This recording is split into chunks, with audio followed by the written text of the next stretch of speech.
Hello everybody, welcome back to part 2 of this hydration celebration.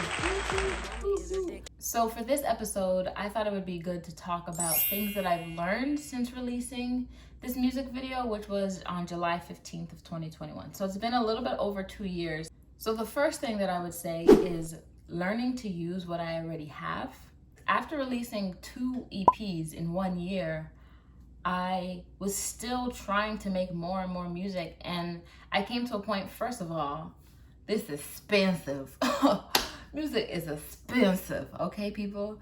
Trying to make music, trying to make it quality, and it can be done not expensive, but you need knowledge in order to be able to get to that point. And so with no understanding of how music works, no understanding of how production or anything besides writing songs and singing, those were the only things that I had as tools for trying to become successful. And so I kept trying to put out more music, which meant costing more money, which meant having to go deeper into a grind, as opposed to enjoying this craft that I've wanted to pursue my entire life and really getting to appreciate the process. Even if I have one song, even if I have no songs, I can still make do with what I have.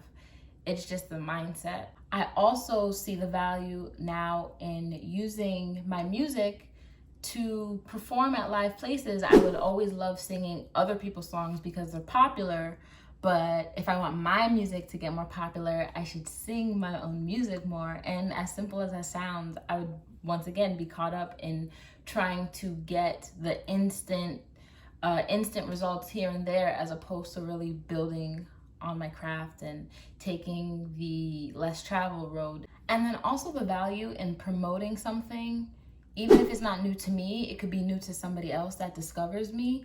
And this goes right back into wanting to do more and more and more new content, as opposed to just working with what I already have and making the best with that. So that kind of just plays into what I already said. But another thing I've learned is to not get so caught up in the very social media based world we live in. Generating revenue from my artistry and from my craft has predominantly come from word of mouth, local interactions, local connections that I have around me, as opposed to finding them on social media.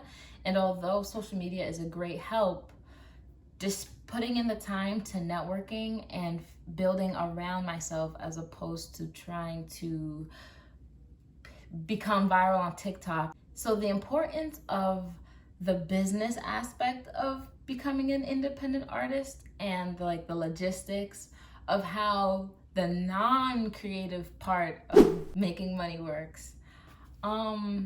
Yeah, I'm still very much learning, and I honestly didn't even take it that seriously until this year, 2023.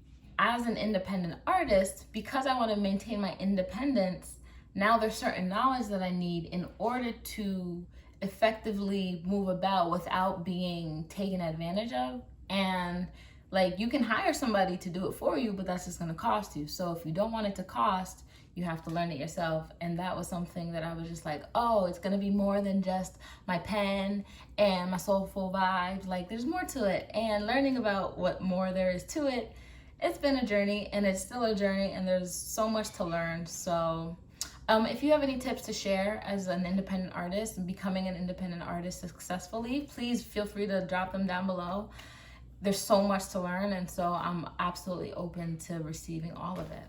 And the last thing that I'd say I want to talk about, because I like to belt a lot, because I like to kind of play with dynamics, learning the importance of breathing properly and using my diaphragm properly, I did not come into that until recent, maybe within the last year, a little over a year or so, because it will strain you, and it has strained me. And so that kind of pushed me into I really need to properly breathe if I'm gonna be singing Nina and Etta and Sarah and all these greats that really were going crazy.